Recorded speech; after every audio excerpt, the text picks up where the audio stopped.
Bismillahirrahmanirrahim. Assalamualaikum warahmatullahi wabarakatuh. Sekarang masuk bab hukukuz zauj, ya, hak suami, yang kemarin sudah sempat kita bahas. Dan kalian semua ini adalah calon-calon. Gak cepet nyanyinya. Bukan doa yang lain gak cepet-cepet nih. Kadang loading. Calon apa?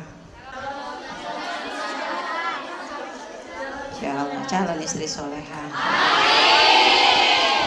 Ya.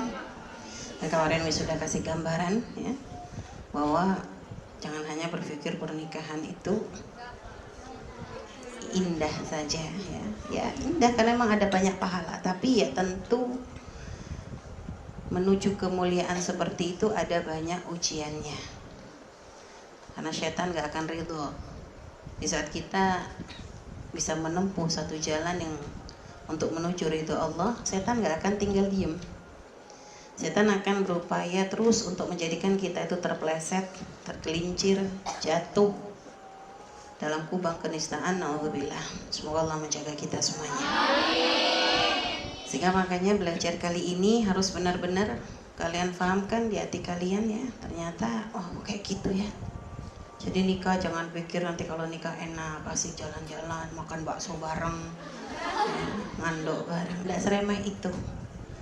Ada banyak tanggung jawab yang harus kalian penuhi sebagai kewajiban tak tertulis bagi seorang istri, ya.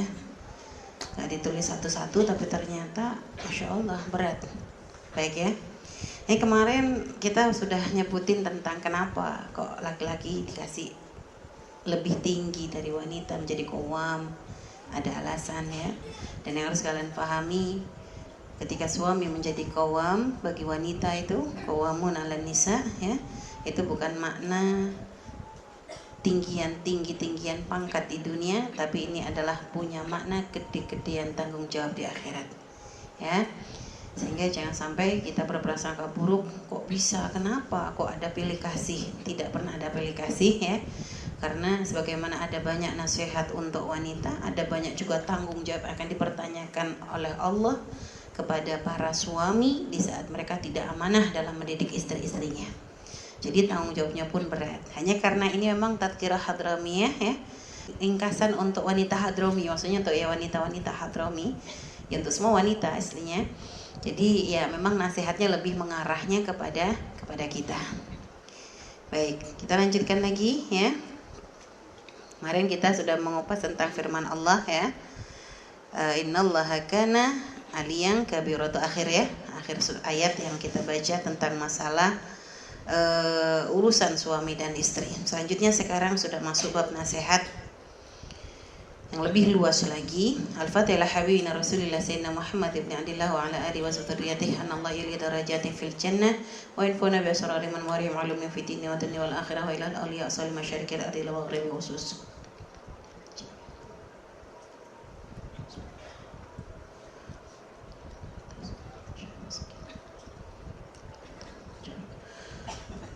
Wa baina wa baikum ajrina wa ajrikum wa tinna muslimin jami'an anallahu yafirruhum wa yarhamu li darajati fil jannah fa nabi sallallahu alaihi wa sallam fi dunya wa dunya wal akhirah. Al-Fatihah. Ar-Rahmanir Rahim maliki yaumiddin iyyaka na'budu wa iyyaka nasta'in ihdinas siratal mustaqim siratal ladzina an'amta 'alaihim ghairil maghdubi 'alaihim waladdallin. Bismillahirrahmanirrahim. Wa'lamna, ketahuilah wahai para wanita, ayatuhan nisa, anna haqqaz zauj, bahwasanya haknya suami itu ala zaujatihi, terhadap istrinya, min a'zamil hukuk, paling gedenya hak. Seorang wanita ketika sudah menikah, maka hak yang paling gede baginya adalah haknya suami, mengalahkan haknya orang tua. Wa qad rawa Tirmidzi anhu sallallahu alaihi wasallam, dari Nabi kita Nabi Muhammad sallallahu alaihi wasallam, bahwasanya beliau bersabda, "Lau amartu ahadan ayyasjuda li ahadin la amartul mar'ata an tasjuda li zawjiha." Jadi waktu itu ada seorang sahabat, dia tuh tiba-tiba waktu ketemu Nabi itu sujud di kakinya Rasulullah. Waktu itu Nabi kaget. Nabi nanya, kenapa kamu ngelakuin hal kayak begitu? Jadi sahabat tadi cerita, ya Rasulullah, waktu aku pergi ke satu negeri ya, negeri kafir gitu ya, aku melihat para uskup-uskup mereka, raja-raja mereka, itu tuh disujudin sama orang-orang gitu. Orang-orang tuh pada sujud kepada raja-raja, kepada uskup-uskup. Sehingga aku ngerasa dibanding uskup, dibanding raja, engkau lebih mulia. Sehingga aku lebih pantas untuk disujudin gitu. Hanya kata Nabi, la taf'alu dzalik, enggak usah lakuin itu.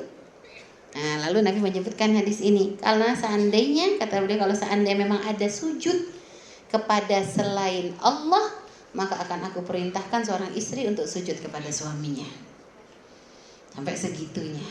Jadi lau amartu ahadan, seandainya memang ada perintah kepada seseorang, ayasjuda li ahadin, untuk sujud kepada orang lain, ya, untuk sujud kepada orang lain selain Allah, ya, la amartul mar'ata, akan aku perintahkan wanita antas juda li zaujiha, untuk sujud kepada suaminya. Kinayatan an azimi haqqihi, ini menunjukkan tentang agungnya haknya suami alaiha, terhadap istri. Fal wajib alaikunna, maka wajib bagi kalian, para wanita, al-qiyamu bi huquqil azwaj, untuk memenuhi hak-haknya suami, ya, litafuzna, agar kalian mendapatkan kemenangan, bithawabil katsir, dengan pahala yang banyak. Faqad rawa Ahmad wa Ibnu Hibban wa Tabrani bi alfadin mutaqarribah, dengan lafaz-lafaz yang mirip-mirip. An Anas ibn Malik radhiyallahu taala anhu, dari Sayyidina Anas radhiyallahu taala anhu, qala Rasulullah sallallahu alaihi wasallam, al-mar'atu, wanita itu, idza shallat khamsaha, ketika dia salat 5 waktu, wa shamat syahraha, dia puasa di bulannya, ya, wa hafizat farjaha, lalu dia menjaga kemaluannya, wa adha'at zaujaha, lalu dia patuh kepada suaminya, apa imbalan yang akan Allah berikan bagi wanita model begitu? Tadkhulu min ayyi babin sya'at, maka dia boleh masuk dari pintu mana saja, min abwabil jannah, dari pintu-pintu surga. Luar biasa. Jadi jihadnya wanita itu gak usah capek sebenarnya, ya, cukup tadi memenuhin tadi puasa, sholat. Seandainya ada seorang wanita gak sholat yang sunnah-sunnah, wajibnya aja, puasanya yang wajib, pokoknya yang wajib-wajib, tapi dengan suaminya baiknya luar biasa, khidmahnya masya Allah, ya, itu akan menjadi sebab dia bisa masuk surga. Ya, jadi yang penting wajibnya sudah dijalankan, ya. Misalnya ente gak pakai sunnah-sunnah, ente gak duha, gak bangun malam, tapi ente sholat wajib, tapi setiap saat ente nyenengin suami, itu sudah cukup untuk jadi bekal masuk surga. Akan tapi subhanallah, ya, nikmat bagi umat Nabi Muhammad sallallahu alaihi wasallam. Di antara nikmat yang Allah berikan kepada kita itu adalah kebaikan yang dilakukan oleh umat Nabi itu akan membuka pintu-pintu kebaikan yang lain. Jadi kalau sudah orang tuh dalam umat Nabi Muhammad tuh, ya, bagi siapapun yang melakukan kebaikan, satu kebaikan ternyata itu jadi bisa membuka pintu kebaikan yang lain. Dan kita banyak menemukan gimana kadang ada orang yang kadang ahli sedekah, ya, awalnya mungkin gak baik, tapi dengan kebaikannya itu menjadi sebab dia dibimbing oleh Allah, akhirnya bisa membuka pintu yang lain. Nah, biasanya kalau udah seorang istri itu dengan suaminya baik, ya, maka nanti ibadahnya pun akan dibaguskan oleh Allah. Itulah kelebihan dari umat Nabi, ya, makanya termasuk contoh wanita yang sangat diridhoi oleh suaminya itu, ya, Sayyidah Khadijah Al-Kubra. Ya, tapi kalau yang sekarang ini yang kita lihat, yang orang-orang zaman ini, ya, termasuk Syarifah Sakinah itu, masya Allah. Habib Abdullah, kalau udah ngomongin beliau tuh, udah kadang kita ngadep Habib Abdullah, muji Syarifah tuh nggak kira-kira. Syarifah waliyah, selalu ngomong Syarifah tuh wali. Jadi Syarifah Sakinah tuh benar-benar dikagumi dan dicintai Habib. Habib tuh sangat menghormati beliau, memuliakan beliau. Kalau ngomong sama Syarifah Sakinah tuh mesra banget. Sampai kita tuh kadang ya Allah kita senyum-senyum sendiri lihatnya. Karena senang gitu. Dan lihat gimana kagumnya. Memang nggak gampang. Jadi Syarifah tuh berat. Gimana bertahun-tahun sabar. Putranya banyak ya. Beliau punya anak itu dengan Habib itu 12 anak kalau tidak salah. Dan itu beliau kerjakan apa-apa tanpa pembantu loh ya. Karena emang rumah juga ngontrak. Rumahnya tuh ya Allah. Ya segede namanya anak 12 gimana sih? Tumplek-plek di situ gitu dengan rumah kontrakan yang ya nggak gede-gede amat gitu. Tapi ya begitu Syarifah tuh, Masya Allah sabar dan patuh bener sama Habib tuh benar-benar luar biasa banget gitu ya. Dan sampai ya Allah kayak begitunya gitu. Sehingga Habib pun ya begitu sampai kalau udah ke Syarifah tuh ya sangat menunjukkan kecintaan beliau gitu ya. Jadi kalau udah cerita kadang kita duduk dengan Habib sering banget beliau tuh menyebut tentang keutamaannya Syarifah Sakinah. Insya Allah semoga Allah merahmati beliau. Amin. Ya, enak banget jadi udah dapat ridho suami, Insya Allah ahli surga. Waqala Abdurrahman ibn Auf berkata, sahabat Nabi Abdurrahman, Sayyidina Abdurrahman ibn Auf, al-mar'atu salihah, wanita yang baik itu khairun min alfi rajulin ghairu salih. Bandingannya kok gak enak nih. Satu wanita baik lebih bagus dari laki-laki 1000 tapi gak baik. Karena ya nyari laki-laki baik juga kan susah gitu lah. Tapi wanita salehah ini melampaui kaum laki-laki gitu. Artinya pangkat laki-laki itu akan menjadi mulia di saat ada label soleh nempel di dirinya. Jadi biarpun kata dia laki-laki kalau nggak soleh ya nggak mulia. Jadi kemuliaan itu bukan pada gelar lakinya, tapi pada gelar solehnya. Paham? Nah, di sini menunjukkan bahwa kemuliaan bukan pada gelar kelelakiannya, tapi pada gelar kesolehannya. Al-mar'atu salihah khairun min alfi rajulin ghairi salih. Wa ayyuma imra'atin, dan maka siapapun wanita khadamat zaujaha, dia berkhidmah kepada suaminya sab'ata ayyamin, ya, selama 7 hari tok ya. Tapi jangan langsung berarti 7 hari nih, yang ke-8 gak usah lagi. Nah, sab'ata ayyamin ughliqa anha, maka akan ditutup baginya apa? Sab'atu abwabin nar, 7 pintu neraka. Wa futihat laha thamaniyatu abwabil jannah, dan akan dibukakan baginya 8 pintu surga. Tadkhulu min ayyiha sya'at, dia boleh masuk dari mana saja. Bi ghairi hisabin, tanpa hisab. Luar biasa tuh. Makanya emang gak tanggung-tanggung gitu loh balasan yang Allah berikan kepada seorang istri yang solehah. Kenapa sih kok sampai sebegitunya? Karena emang gak dianggap remeh. Hikmahnya, baiknya seorang istri itu bawa pengaruh gede bagi suami. Ya. Makanya pernah Umi singgung tentang masalah kenapa sih gitu ya wanita. Memang ya dalam kewajiban kita sebagai seorang istri gak ada kewajiban istri nyuci. Dalam fikih ya gak ada kewajiban istri nyuci, istri masak, istri ngurus anak tuh gak ada. Itu semuanya adalah kewajibannya suami, ya, kewajiban suami aslinya. Jadi nggak ada kewajiban istri harus wajib masak, istri harus nyuci, ngurus anak, apa nyapu, ngepel, nggak ada. Jadi memang kalau dalam secara fikih kita nggak wajib, tapi kita sekarang nggak membahas masalah fikih, kita sekarang ngebahasnya masalah keutamaan.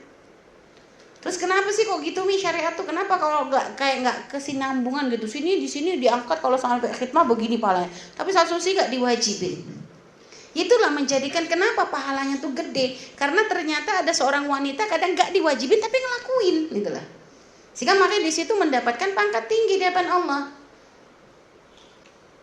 Jadi nggak diwajibkan dan itu pun sebenarnya ada maksud dari syariat. Cuma gini, kalau misalnya ada seorang istri gak mau masak, gak mau gini karena nganggap kan fikihnya gak wajib saya. Maka si suami balasannya gimana? Ya, dia itu kalau ngasih nafkah ke istrinya secukupnya aja. Makan cuma kasih beras 2 mut misalnya. Ya, jatahnya 2 mut. Baju gak boleh lebih, pokoknya cukup untuk nutup aurat. Gak ada jatah minta bakso, gak ada. Jadi begitu nanti balasannya, suami pun ngasihnya jatahnya pun dibatasin juga. Nah, kenapa syariat membuat aturan seperti ini? Sebenarnya syariat itu punya tujuan. Dibahas batasan-batasan seperti ini kenapa? Agar seorang wanita ketika menikah dengan seorang laki-laki jangan sampai berharap atau menganggap suaminya itu bank berjalan. Ya, jangan dianggap suaminya bank berjalan tinggal main todong, nggak ada. Dan juga sama, seorang laki ketika akan menikahi seorang wanita jangan menganggap bahwa kalau dia punya istri maka dia punya pembantu gratis di rumah. Di sini maka syariat itu indahnya syariat Nabi Muhammad SAW. Benar-benar tuh dijaga semua. Sehingga dikasih memang wajibnya begini-begini, tapi ternyata dalam bab kemuliaan seorang suami, ya, khairukum linisaikum, paling bagus kalian, paling bagusnya kepada istrinya, kepada wanitanya. Wanita di sini maksudnya adalah ibu, saudari, anak perempuan, dan maksudnya paling gede adalah istri. Disanjung seorang suami yang bisa menyenangkan istrinya, pangkat tinggi di hadapan Allah. Bisa membahagiakan, mendidik, membimbing dan sebagainya, pangkat tinggi. Seorang istri pun begitu. Satu sisi emang gak wajib, tapi ternyata kalau sampai seorang istri mengerjakan hal tersebut, balasannya apa? Allah tutup pintu neraka, Allah bukakan pintu surga. Subhanallah, lihat. Jadi balasannya supaya orang tuh semuanya, seorang istri ketika menikah semuanya berlomba-lomba. Kemuliaanku adalah di saat mendapatkan ridho suami. Dan seorang istri pun berlomba-lomba untuk memuliakan istrinya. Kenapa? Ada ridho Allah di situ. Ada surga juga bagi suami yang amanah. Nah inilah, jadi syariat tuh benar-benar mengatur tuh dengan sangat-sangat indah. Kenapa? Tapi kok kayaknya berat banget nih jadi istri gitu. Kok kayaknya patuh-patuh. Kenapa? Karena emang dari kepatuhan istri efeknya luar biasa. Ya, efek seorang istri yang solehah itu sangat luar biasa. Karena kalau seorang suami sudah mendapatkan istri yang baik, ya, itu hatinya tuh tenang. Dia tenang. Sehingga akhirnya apa? Dengan kebahagiaan dirasakan suami, ketenangan dirasakan hatinya, ini menjadi sebab suami itu tertutup dari pintu-pintu kemaksiatan. Ya ibarat, ya coba punya istri yang nyenengin di rumah. Padahal kan suami kan urusannya di luar. Sejak kan begitu ya, aturannya kan begitu, istri di rumah, suami di luar. Yang namanya di luar kan godaannya banyak. Macam-macam. Ada perempuan yang memang pamer tubuh untuk menjual dirinya, ada. Untuk menggoda laki-laki dan sebagainya, ada. Nah, tapi dengan ketenangan yang didapatkan oleh seorang suami karena baiknya si istri, ini menjadikan pintu itu tertutup. Ngapain lihat perempuan lain? Istriku udah nyenengin kok. Istriku sudah memuaskan kok. Istriku udah membahagiakan kok. Gitu. Jadi kebahagiaan dirasa oleh suami itu akan pengaruh dalam urusan dia ketika dia bermuamalah di luar. Gitu. Jadi makanya benar-benar tugas berat sebenarnya menjadi seorang istri. Gimana kita bisa menjaga hati suami, menjaga mata suami, menjauhkan suami dari kemaksiatan. Tujuannya kan ke arah sana. Ya. Sampai ada satu kisah, ada seorang laki-laki ya, yang dia itu bos perusahaan gede, ya. Dan dia tuh setiap rapat ya, kalau udah rapat kan ngurusi masalah ide-ide membangun, menggedekan perusahaan. Dan dia tuh kalau sudah temukan masalah berat gitu, setiap tuh itu ditetangin sama pegawai. Dia menemukan masalah berat, tiba-tiba si bos tuh langsung ambil dompetnya, buka dompetnya, tutup lagi, masuk lagi. Gitu terus. Berapa kali tuh? Sekali. Pertama orang penasaran, apa sih kenapa sampai salah buka? Dan setiap sudah lihat dompetnya tuh tiba-tiba idenya tuh muncul semua. Ya, buka lagi. Masya Allah. Sampai akhirnya penasaran pegawainya, bos. Aku tuh heran, setiap kita tuh bahas masalah berat, tiba-tiba kamu ngambil dompet, lihat dompet gitu kok langsung kamu bisa punya ide hebat. Sebenarnya di dompetmu tuh yang kamu lihat apa? Hanya kata bosnya, foto istrinya. Akhirnya pegawainya luar biasa, bos. Cinta banget ya bosnya sama istri ya, soleha banget nih pasti istri. Kata siapa? Ini nih sumber masalah, dia bilang. Sehingga kalau udah ngelihat foto ini nih, semua masalah tuh jadi ringan di mataku. Nah ente jangan jadi begitu. Jadi rupanya suaminya itu bukan karena saking cintanya, masalah paling gede itu istrinya itu loh. Sehingga kalau sudah ngeliat foto istrinya, dia ngeliat ini masalah tergede, jadi masalah lain tuh jadi ringan di matanya. Makanya ente kalau lihat suami sering lihat foto ente, tanyain maksudnya apa. Jangan GR dulu ya. Kalau suami dek minta foto taruh dompet, untuk apa dulu gitu. Nah, sama kemarin ya. Nah, ini ibrohnya yang kemarin, kalau suami manggil sayang, cek ingat namamu ndak. Ya, sampai berpuluh-puluh tahun manggil sayang, honey, cintaku. Nggak taunya namamu lupa. Parah ya. Nah, ibroh hari ini ya, kalau ada seorang istri suami fotonya di bawah suami, pastiin apa maksudnya. Ini untuk tombol kangen atau untuk obat nyamuk ya. Baik, nah ya. Jadi gitu. Jadi memang pengaruh istri itu gede. Jadi istri yang bikin masalah tuh bikin suami stres lah ya. Istri yang bermasalah tuh bikin suami stres. Makanya jangan sampai kalian tuh jadi istri yang membuat masalah untuk suamimu. Ya, jadilah istri. Kalau setiap suamimu tuh ingat langsung senyum. Ya Allah, istriku. Kan senang ya. Lihat istri, bayangin istrinya tok. Baru bayangin, belum ketemunya. Bayangin aja udah senang dulu. Nah, ini kan surga itu. Ya, bidadari surga ente kalau model begitu. Insyaallah. Baik. Selanjutnya ya. Waqala, dan berkata Abdurrahman bin Auf lagi nih baliknya. Yastaghfiru lil mar'ati al-muti'ati zaujaha, ya. Akan memintakan ampun lil mar'ah, bagi seorang wanita al-muti'ah yang patuh zaujaha, kepada suaminya. Siapa aja? At-tayr fil hawa, burung-burung di angkasa mintain ampun untuk istri solehah. Wal hitan fil ma, makhluk-makhluk yang ada di lautan tuh memintakan ampun untuk istri-istri solehah. Wal malaika fis sama, para malaikat di langit mereka memintakan ampun untuk wanita yang solehah. Wasyamsu wal qamar, matahari, rembulan. Madamat, tapi wanita yang gimana yang disebut solehah nih? Madamat fi ridho zaujiha, selama dia ada dalam ridho suaminya. Fahrisna kullal hiris, maka ayo wahai wanita, jaga benar-benar. Ala mayur dia zauj, terhadap apa yang diridhoi oleh suami. Fa inna tahawun, karena sesungguhnya ngentengi bihaqqi zauji, hak-hak suami, mujibun lil itsmil kabir, itu akan menjadikan sebab kalian dapat dosa yang sangat gede. Jadi benar-benar wanti-wanti nih musonef nih, benar-benar jaga, jangan sampai segitunya tuh loh. Kalau sampai seorang istri dapat ridho suaminya, tuh gimana coba? Yang minta ampun bukan cuma ini, semua makhluk, burung, makhluk di laut, malaikat, dah gitu bulan, matahari, subhanallah. Apa enggak, gimana dia enggak jadi ahli surga dengan begitu? Ya, makanya benar-benar jangan sampai, karena kalau sampai kamu ngentengin haknya suami, lihat, itu dosanya enggak kira-kira.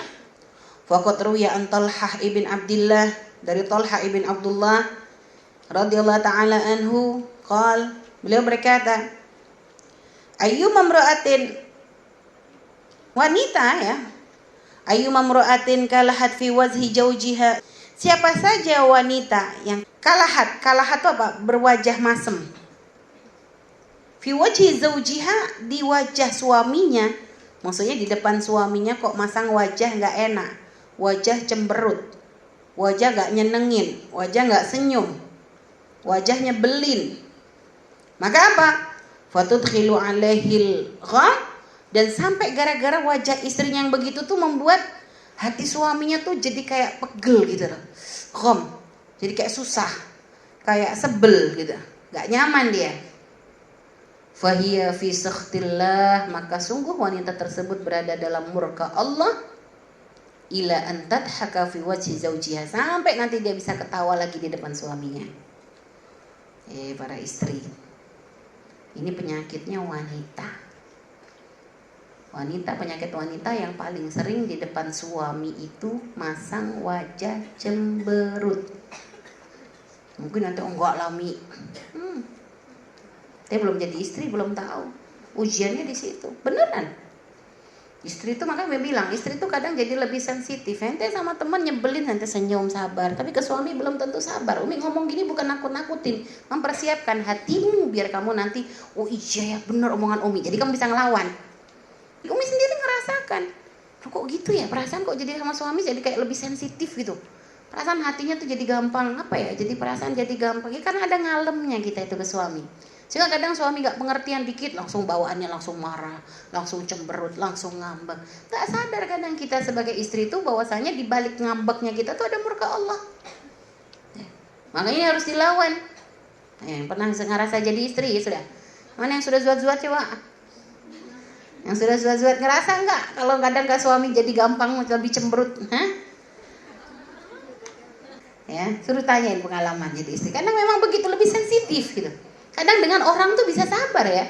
Dengan orang tuh bisa sabar, tapi kadang ke suami belum tentu ya sabarnya. Makanya tuh kok setannya tuh ya kurang ajar banget gitu. Kita tahu itu tuh setan itu.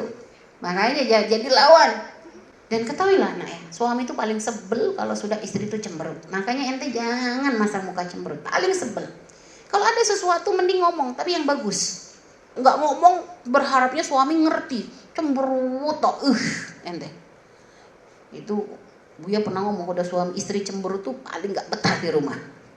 Paling sebelnya tuh kalau makanya gak mau cemberut sekarang. Gitu. Emang benar kata Buya tuh paling sebel, paling. Sampai kata Buya lelaki tuh paling sebel kalau sudah istri masang wajah gak enak. Makanya kenapa ada kisah suami kok lebih demen jaga pos kamling itu. Ini mungkin. Ya. Makanya kalian jadilah istri itu yang bikin suami kalian tuh betah di rumah. Jadilah istri yang bisa enak diajak ngobrol. Makanya belajar kalau ngomong sama suami itu belajar orang tuh nyambung. Nyambung kalau ngomong sama suami. Berusaha perhatian dengan omongan suami. Jadi jangan sampai suami bahasnya apa, istri bahasnya. Makanya termasuk subhanallah kenapa dalam Islam tuh ada kafaah, menyesuaikan. Jadi kalau istrinya ya minimal kalau suaminya orang berada di dunia agama, istrinya gak jauh-jauh lah. Itu supaya apa? Kadang ada nyambung di situ. Kalau istri suaminya pendidikan, istrinya jangan yang goblok-goblok lah gitu. Maksudnya kadang karena kalau udah gitu kadang nggak ketemu obrolan dan itu nanti bisa mengurangi kemesraan. Beneran. Jadi kadang kenyamanan. Suami kadang gini, kadang nggak cukup dengan hanya masalah cinta, tapi kenyamanan juga perlu. Jadi nggak cukup dengan misalnya hanya cantik saja. Cantik pun kalau nggak bikin nyaman, lama-lama akhirnya jadi enak nah. Beneran.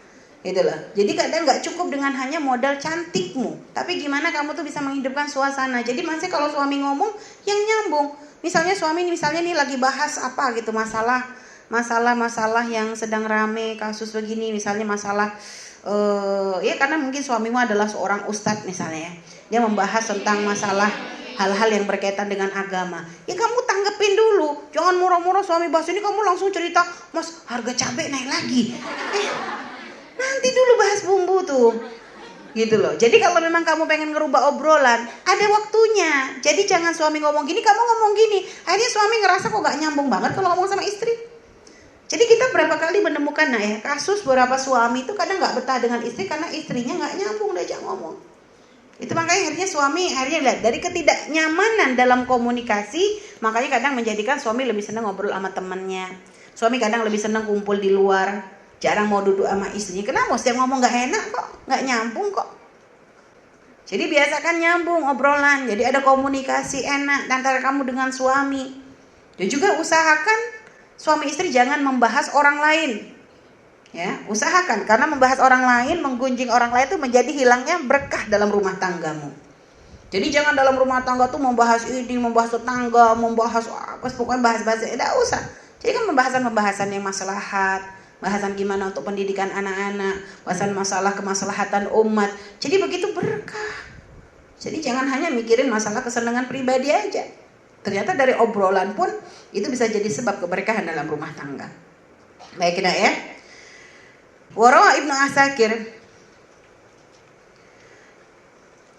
wa Ibnu Adi qala Rasulullah sallallahu alaihi wasallam ma min imra'atin qalat li zawjiha Siapa saja wanita yang dia berkata kepada suaminya, ma ra'aitu minka khaira, aku nggak ngelihat pada dirimu kebaikan. Ini istri ngomong kayak gitu ke suami, kamu tuh nggak ada baik-baiknya dia jadi suami. Nah, bahasa kita gitu, ya. Ma ra'aitu minka khaira, aku nggak melihat kebaikan sedikit pun pada dirimu. Illa akhbatallah, ya, amalaha, kecuali Allah akan menghilangkan amalnya sab'ina sanah, 70 tahun. Artinya amalan pahala amalnya itu akan dihilangkan 70 tahun. Walau kana tasumun nahar wa taqumul laila, walaupun dia itu tiap hari puasa dan tiap malam dia bangun malam, tapi sama suaminya ngomel terus, ngeluh. Bahkan mungkin nggak ngomong depan suami, tapi ngeluh ke orang lain. Suamiku tuh nggak ada baik-baiknya. Suamiku tuh nyebelin, suamiku begitu, itu sama.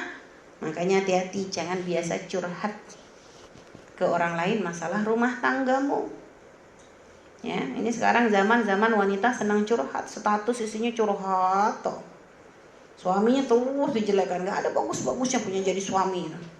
Wah, semua, kadang sampai kebaikannya tuh ketutup semua. Ada kadang wanita model begitu, naudzubillah. Makanya hati-hati ya nak ya, jaga lisanmu. Jadi aib suamimu tuh ya aibmu gitu loh. Jangan sampai kamu tuh membuka aib suamimu di depan orang lain. Jadi kita tuh harus ngerasa bahwa aku dan suami ini satu paket. Kalau orang memandang suamiku jelek, maka aku juga jelek gitu loh. Jadi jangan kalian merasa bahwa kalian tuh beda golongan. Gak ada, kalian tuh sama suami satu paket. Ketika kalian menjelekkan suami, sebenarnya kamu telah merendahkan dirimu sebagai seorang istri. Makanya hati-hati. Jadi jangan biasakan ngomongin suami kalian kepada siapapun, atau curhat-curhat di media sosial dan sebagainya, naudzubillah. Ini kerjaan wanita-wanita hina, wanita rendah. Seandainya pun kamu misalnya tersakiti, ada seorang wanita yang tersakiti dengan sikap suaminya, maka bukan berarti harus menceritakannya ke siapapun. Ada kalau memang harus cerita dan kamu butuh solusi, ya harus kepada ahlinya. Ada batasan, kemarin gue udah jelasin kan di hari Ahad itu. Beda antara menggunjing, curhat, apa kayak begitu ya. Jadi ada perbedaannya.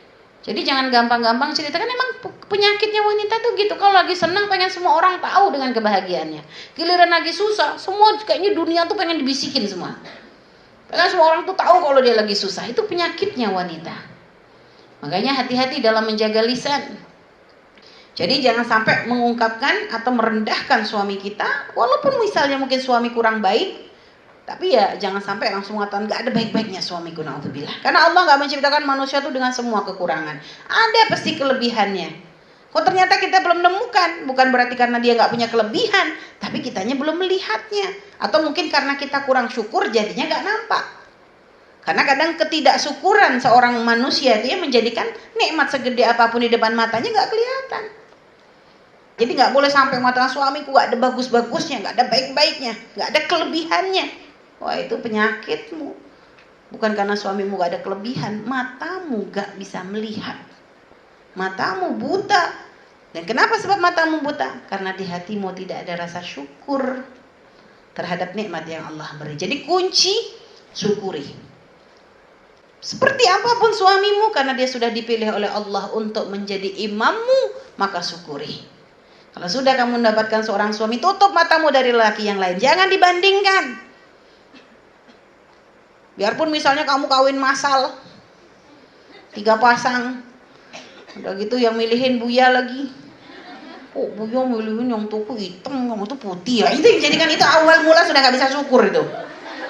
Oh, gantongan yang pengantin sebelah misalnya. Sudah dapat suami masih gitu. Ada tutup mata, sudah jalan ngelirik. Itu akan menjadikan kamu tuh gak bisa puas nanti.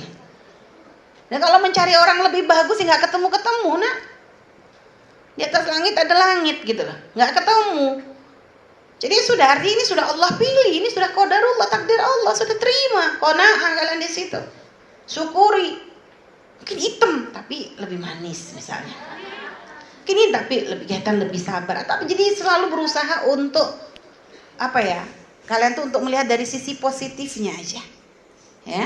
Jadi jangan hanya melihat dari sisi kurang. Itu akan menjadikan kalian lebih mudah untuk bersyukur. Nah kalau hatimu bersyukur, maka kalian gak akan gampang mengeluh dengan apa kekurangan yang kalian lihat dari diri suami. Suami punya kekurangan, aku pun sama. Suami kekurangan begini, aku lebih banyak lagi. Jadi gitu loh. Jadi kalau orang syukur tuh gitu, gak akan melihat hanya kekurangan orang lain, tapi dilihat di dirinya sendiri. Aja menjadikannya gak gampang loh. Alhamdulillah. Oleh Allah udah dipilihkan seorang pasangan untuk aku menuju surganya Allah. Lah itu. Jadi melihat suami bukan hanya suami. Di balik suami kita ada ridho Allah. Nah itu. Jadi bersikap ihsan juga dalam urusan dengan suami itu bisa. Jadi ngeliat suami itu gak hanya di mata kita tuh hanya suami saja. Sehingga kalau kita berbuat baik bukan hanya melihat baikku nanti supaya dibalas dengan rutin bulanan dari suami, bukan. Tapi dengan baikku kepada suami ada pahala dari Allah yang itu gak akan bisa dihitung. Gak ada nilainya, gede banget. Ya, Insya Allah. Baik, jadi 70 tahun. Lihat berapa ruginya tuh perempuan model begitu. Waral beras, nah ini lebih berat lagi nih. Ente kalau dengar hadis yang ini lebih mabuk ente ya. Ente siap-siap ente nih. Wal baras anhu sallallahu alaihi wasallam dari Nabi Muhammad sallallahu alaihi wasallam. Min haqqi zauj, di antara haknya suami ala zaujah terhadap istri. Lau sala min kharahu. Kalau mengalir min kharahu dari lubang hidungnya suami, daman darah, wa qaihan nanah, wa sadidan air nanah juga yang biasa nempel yang warna putih di luka itu ya. Pokoknya koi sadid itu ya nanah lah. Falahasathu, lalu kok si istri itu menjilatnya. Ini gambarannya. Ma'addat haqqahu, itu belum termasuk memenuhi haknya suami.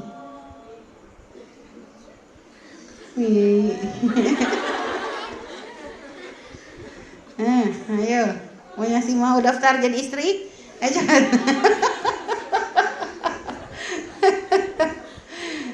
jadi istri nggak gampang sampai derajat segitunya. Artinya kebaikan banyak apapun yang kita lakukan tuh sebenarnya masih belum sampai derajat memenuhi semua hak suami yang diharapkan oleh syariat. Gak mampu kita.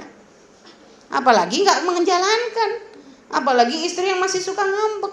Apalagi istri yang suka ngomel. Apalagi istri yang bikin takut suami. Apalagi istri yang ngangkat suara terus di atas suaminya. Lah ini model istri gimana? Loh kalau sampai ada istrinya jilat, itu kan hal yang gak mungkin. Hal yang gak mungkin dilakukan kan. Itu maksudnya gimana? Maksud Nabi kok sampai ngasih contohnya begitu? Maksudnya itu hal yang paling menjijikkan yang gak akan mungkin dilakukan. Tapi ternyata kalau ada wanita melakukan pun dianggap belum memenuhi hak kok, belum dianggap. Maksudnya begitu gedenya haknya suami itu. Jadi gak main-main ini syariat. Umi, kok jadi takut nikah ya Umi?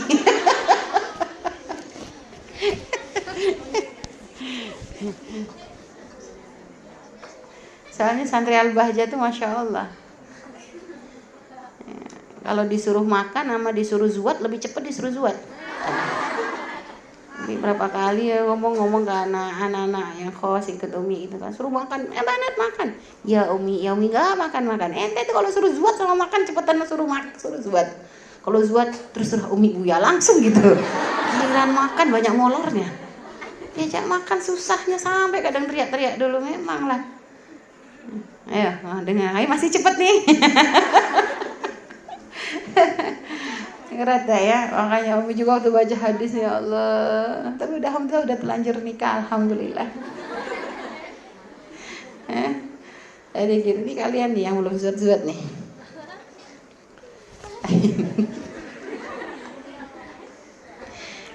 Biar banyak istikharah dia kalau zuat.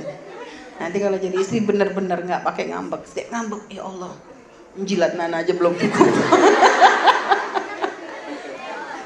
Jadinya bisa ngobatin hati ya. Saya mau ngomelin suami, inget ya Allah jilat darah, jilat Nana. Jadi akhirnya jadi obat ini. Baik, berat ya. Karena Nabi kan waktu ada seorang wanita sahabiah tuh nanya, ya Rasulullah haknya suami kepada istri itu kayak gimana sih? Kalau sampai kamu di atas kendaraan lalu sambil memanggil maka kamu harus langsung loncat. Langsung turun maksud dari kendaraanmu. Di gambarannya tuh ya maksud bukan loncat langsung. Artinya ya segera turun. Ente bayangin kendaraan dulu tuh bukan kayak kendaraan mobil ya, onta. Orang dulu kalau naik onta tuh kan kalau nggak dibantu nggak bisa. Ibaratnya udah naik onta segitu susahnya gitu. Naik onta tuh kan harus dibantu, harus ada pijakannya. Udah kadung naik tiba-tiba suaminya manggil, maka harus turun lagi cepet. Segitu ya. Ini onta apa lagi kalau cuma mobilnya mobil Ayla lagi yang merah. Ya, masa harus turunnya lebih cepet lagi. Ini kadang istri udah kadang di motor suaminya manggil, "Dek, aku masih ini lah udah naik motor, ntar ya." Kan ada model begitu. Ini ngelanggar belum onta, motor padahal tinggal turunin kaki aja beres. Itu pun banyak ngelawan wanita zaman sekarang. Nah, lihat. Jadi banyak nundanya. Maka insya Allah ya. Maka akhirnya kata wanita Sahabiyah tadi, dengar Nabi ngomong gitu, "Ya Rasulullah, kalau gitu aku mending gak nikah deh." Mending gak nikah, berat banget ternyata haknya suami itu. Segitunya, karena mereka tahu naik onta tuh gak gampang, tapi pun langsung disuruh turun saat itu. Ya, ini gara-gara Umi ngomong akhirnya pada mundur semua yang kemarin udah daftar. Biasanya kan ada pendaftaran santri nih. Bukan daftar santri baru, daftar santri yang suat-suat ya. Oke. Daman wa qoihan wa sodidan.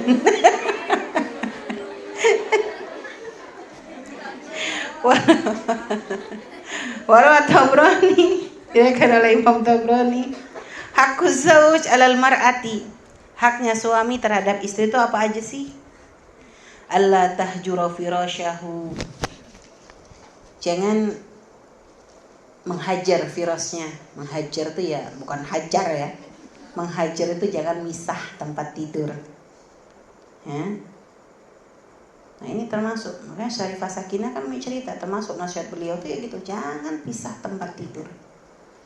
Ya, karena memang mengurangi keindahan.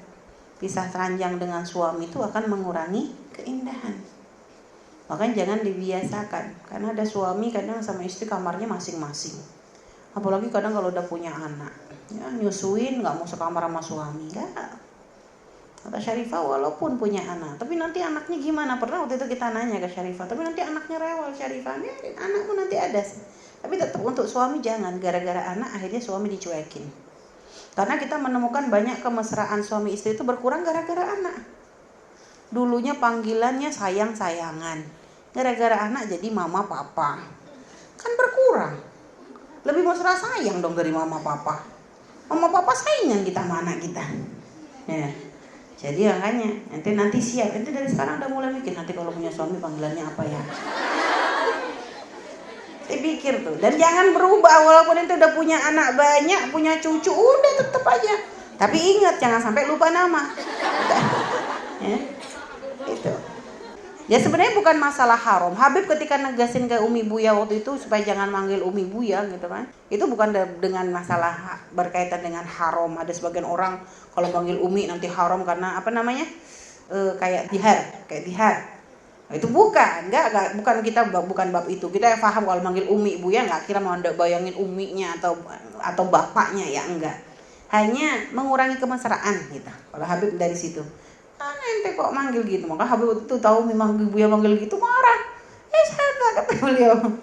Umi langsung bisa ngomong, iya Habib biasain anak-anak biarin. Hanya benar, akhirnya sudahlah. Panggilanmu dulu apa? Panggilan dulu. Panggilnya Ius. Ya sudah. Itu apa? Mas ya. Sudah balik lagi. Akhirnya gara-gara gitu. Awalnya memang susah. Anak-anak Umi gara-gara begitu. Ada sebulan kali. Setiap hari pada ikutan manggil Ius. Umi dipanggil Ius juga. Nanti yang ini dipanggil Ius, Buyanya dipanggil Masya juga. Ngikutin juga deh ya sebulan. Habis itu balik lagi jadi Umi Buya. Cuma sekarang ya gitu. Kena lagi gara-gara Habib itu ngomong, anakmu manggil kamu apa? Umi Buya. Kenapa sama dengan orang lain? Cari panggilan yang berbeda. Makanya dari kemarin Ali panggil, udah siap manggil mama papa katanya. Umi langsung keselak yang denger. Ya, karena dia pengen beda katanya. Ya, tapi enggak. Ya bukan merendahkan mama papa ya bagus sih, cuma kayaknya kalau ke Umi kayak enggak matching banget gitu. Ya. Artinya gitu. Nah, artinya kadang perlu kita. Enggak masalah ente manggil. Jadi jangan berubah. Gara-gara Umi menemukan ada kadang pasangan tuh, sampai sekarang dia tuh manggil suaminya AA, suaminya manggil dia adik. Padahal udah punya cucu banyak. Tapi seneng gitu liatnya. Gitu kan dia. Jadi enak aja gitu. Oh ya Allah. Dan ternyata jadi tetap dia tuh jadi bahasa panggil, jangan dianggap remeh. Jadi panggilan begitu tuh mempengaruhi loh ya. Jadi berasa tuh kayak masih baru aja. Jadi bawaannya tuh bisa ngalem. Tapi kalau sudah ente ganti Umi, Abi itu kan mau ngalem-ngalem udah malu ente. Apalagi udah itu jadi panggilannya Bauti Akung misalnya, atau kakek nenek, udah panggilan begitu akhirnya sudah gimana ente mau bermanja-manja sama suami, sudah ingat nyebut mbahnya kok misalnya, Mbah Kung, Mbah Ti, misalnya kakek nenek, ya udah boro-boro ente mau mesra lagi sama suami, pasti langsung ingat cucunya, ngisi-ngisi paling gitu kalau udah gitu kan, mau mesra dikit ngisi-ngisi tuaan begitu, akhirnya inget tuanya. Padahal maksudnya dengan panggilan itu supaya kalian gak ngerasa tua-tua kalau udah sama suami. Ya, karena gimana pun kalian pernah punya kenangan waktu dulu, waktu masih muda. Jadi panggilan sih yang dianggap remeh. Makanya ente yang sudah zuat-zuat jangan berubah panggilan. Ya, dari sebelum punya anak jangan dirubah ketika sudah punya anak. Paham nak? Paham gak? Siap-siap ente, kasih banyak sih panggilan khusus. Yang beda dari yang lain. Ya. Baik. Jadi wa'ala tahjur. Jadi jangan pisah tidur. Biasakan. Jadi kan itu sudah kayak kemesraan rutin yang sudah. Dan mohon maaf, bahas masalah hajar firas ini bukan masalah, mohon maaf ya, bukan berkaitan harus kita berhubungan khusus begitu, bukan. Ini masa kedekatan. Hatta walaupun misalnya suami nggak punya hajat ke arah sana, bukan berarti langsung kalian pisah kasur. Gitu. Jadi jangan, mohon maaf, jangan sampai bertemunya kamu dengan suami di atas ranjang tuh kalau lagi ada hajat, lu kok rendah banget. Kok kesannya kayak gimana? Lagi ada hajat manggil, kalau nggak balik lagi sana, kan kok aneh banget. Ya, kalau lagi suaminya ada hajat dipanggil ke kasurnya, giliran nanti sudah langsung pencar-pencaran kamar. Ini kok kayak istri tuh apa fungsinya? Bukan begitu. Karena dengan duduk baring di kasur pun kadang ya, jadi kan ada membuka obrolan. Kadang banyak obrolan ketemu, karena biasanya kalau lagi dengan aktivitas sambil nyiapin masak apalagi gitu, itu kadang apa yang mau dibahas tuh lupa. Tapi giliran sudah baring, kan kadang orang nggak langsung tidur ya, masih ngobrol. Itu masih ada ngobrol dulu, ada yang dibahas, ada yang tadi lupa, oh iya ingat belum diobrolin. Jadi begitu, ya. Jadi bangun kedekatan seperti itu. Tetap anakmu kasih kamar sendiri, gitu. Anakmu kasih kamar sendiri, nyusui, balik lagi ke suamimu gitu. Atau kalau misalnya ya kasih kasur yang dekat, tapi kamu tetap dengan suami gitu, karena mungkin masih kecil belum bisa dipisah kamar. Nanti kalau sudah lumayan udah mulai bisa pisah. Jadi begitu. Nah, kalau punya kamar. Kalau enggak ya bareng-bareng. Baik. Wa alla tabarraqa samahu. Dan hendaknya kamu tuh memenuhi kosamnya, pembagiannya suami. Ini makna di ini nih ya, bisa makna pembagian kosam ini gini loh. Ada kosam hal yang harus dibagikan oleh suami dengan secara adil gitu ya. Ini termasuk mungkin contohnya termasuk suami yang memiliki istri lebih daripada satu. Maka ini berat lagi nih. Tabarraqa samahu di sini, maka hendaknya seorang istri jika memang suaminya ya ternyata punya kewajiban untuk membagi ya, maka suami istri harus memenuhi pembagiannya. Jangan sampai mohon maaf jatahnya suami di tempat satunya ditahan karena kita nggak senang. Jadi tahu suaminya jatah ke, misalnya suami jatah istri kedua ditahan biar nggak ke istri yang kedua. Nah ini loh, ini termasuk yang dilarang juga, diharamkan untuk dilakukan oleh seorang istri. Oh gitu sih Mi, ya gitu. Berat memang. Di saat ya Umi juga ini pernah nanya, kalau ada seorang istri nggak rela, ya memang nggak bisa, mau rela ya nggak ada. Sampai sering kan ada pertanyaan, gimana hukumnya seorang istri, suami yang nikah lagi tanpa izin istri? Siapa sih yang nyuruh suami nikah izin istri? Ya kalau izin ya nggak bakalan diizinin. Ya kalau izin nggak bakalan diizinin, anak normalnya wanita begitu. Kalau ada yang ngizinin tuh itu nggak normal, nggak bakalan ngizinin. Bahkan Sayyidah Aisyah sendiri ketika Nabi menikah lagi, padahal siapa beliau? Pangkat tinggi Sayyidah Aisyah, wanita yang sangat luar biasa. Itu pun beliau ngerasakan sakit kok, cemburu ada kok gitu. Ya, jadi gak, maka kata Habib ya aneh ada istri ngizinin tuh cinta nggak ada sama suaminya. Kalau masih ada cinta kayaknya nggak bakalan istri itu ngizinin. Itu kewajiban itu hanya berkaitan dengan masalah buku nikah. Jadi kalau ada dalam buku nikah tuh, kalau ada seorang suami nikah dengan lebih daripada istri, baru nanti ada izin dari istri yang pertama. Itu tentang masalah ilegalnya aja secara negara. Tapi kalau secara syariat gak wajib izin, gak bakalan diizinin, gitu ya. Jadi begitu. Dan kalau kalian gak mengizinin gak masalah, memang begitu, gak akan mampu. Habib makanya ngelarang. Ketika waktu itu ada seorang wanita ngadep ke Habib, Habib saya pengen minta memberikan kesempatan suami saya untuk menikah. Ente bener, kata Habib, ente beneran gitu? Sama Habib malah diketawain. Ente sekarang ngomong belum ngelaksanain, tapi udah ngelaksanain beda lagi nanti. Kuat ndak ente, kata Habib. Diajak mikir lagi. Nah ini karena kata Habib, berapa kali Fairuz aku menemukan kasus, kata Habib, seorang istri yang awalnya berikan izin kepada suami nikah, begitu menjalaninya gak semudah dengan yang diharapkan. Ternyata yang namanya ada hati, ada perasaan, sehingga menjadikan dia gak mampu. Makanya seorang istri sudah jangan membuka celah, dan jangan banyak ngobrolin urusan begini. Urusan masalah nikah, jangan dibahas, jangan dijadikan guyonan. Berjalanlah dengan Allah, minta kepada Allah yang terbaik. Minta kepada Allah yang terbaik, semoga kalau memang yang terbaik adalah seperti itu, ya minta kekuatan untuk bisa menerima, menjalaninya. Kalau tidak, semoga dijauhkan gitu. Minta yang terbaik kepada Allah, karena Allah yang berikan semua. Apa yang terjadi pada diri kita ini sudah ada aturannya, sudah ada ketentuannya. Itu nah ya, memang berat. Ini kasus paling berat. Kalau udah bahas begini ini kadang menjadi istri langsung anyep semua badannya. Ya, para istri nih kita menemukan pembahasan begini ini suami, kalau para istri langsung badannya tuh anyep semuanya. Pernah waktu itu Buya bahas masalah ini di majelis ibu-ibu. Ibu-ibu pulang majelis, Umi lemes semua katanya. Langsung panti Umi itu ngekek aja. Awal dari Buya ceramah masalah itu, Umi itu nahan ketawa tuh gak habis-habis. Soalnya ngeliat mukanya ibu-ibu tuh lucu-lucu banget.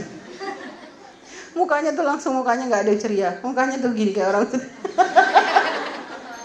Umi itu sampai selesai majelis itu sampai ya Allah, lucunya wajahnya.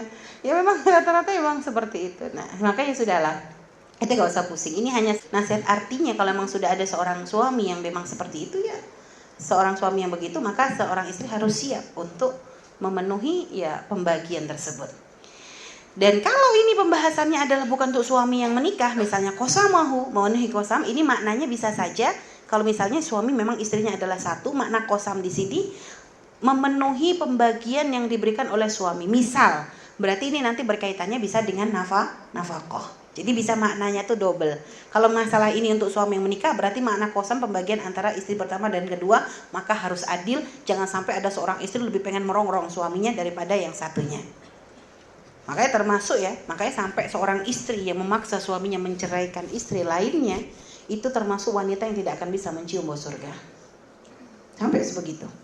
Jadi istri bilang, kata udah ceraikan itu, ceraikan sana. Misalnya ngerong-ngerong suaminya untuk menceraikan istri satunya, maka itu termasuk suami istri yang tidak akan bisa mencium bau surga. Na'udzubillah. Ya, dan ini kasus kalau misalnya memang kasus yang pernikahan kedua. Tapi kalau ini ternyata istri cuma satu, makna tabarro qasamahu itu gimana? Memenuhi pembagian yang diberikan, mungkin masalah nafkah. Misalnya suami sudah ngasih kamu tanggung jawab, oh ini listrik untuk ini duit, nah ini duit ya, ini untuk listrik, ini untuk air, ini. Ya udah berarti kamu jalankan sesuai dengan pembagian yang diberikan oleh suami. Ya, itu maknanya bisa juga begitu. Udah deh, ambil makna yang kedua aja biar ente mukanya agak ceria lagi. Ya. Perasaan tadi waktu masih Soid Daman masih bisa senyum. Giliran ini langsung mukanya ente agak pucat juga.